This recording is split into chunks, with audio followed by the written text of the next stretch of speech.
Badakhshan کے پہاڑوں کے درمیان ایک چھوٹا سا گاؤں تھا جہاں سرد ہوائیں سال بھر پہاڑوں کو چیرتی رہتی تھیں۔ اسی گاؤں میں ایک سادہ سا چرواہا رہتا تھا، رحیم گل، جو خود ان پڑھ تھا مگر اپنی تینوں بیٹیوں کے لیے تعلیم کو روشن چراغ سمجھتا تھا۔ اسکول تک کا راستہ 8 کلومیٹر دور تھا، مگر وہ ہر صبح فجر سے پہلے بیٹیوں کا ہاتھ پکڑ کر نکل پڑتا۔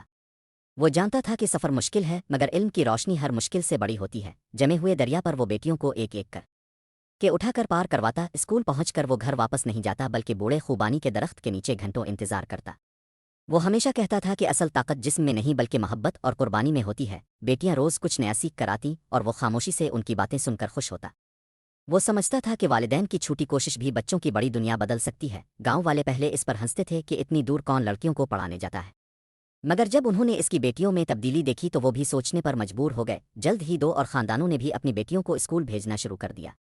یوں ایک شخص کی ہمت نے پورے گاؤں میں تبدیلی کی چنگاری جلا دی۔ ہر شام وہ بیٹیوں کے ساتھ واپس آتا، تھکا ہوا مگر دل میں سکون لیے کہ وہ ان کے مستقبل کو روشن کر رہا ہے۔ آپ کا ایک لائک اور سبسکرائب مجھے مزید بہتر مواد بنانے کا حوصلہ دیتا ہے، ضرور سپورٹ کریں۔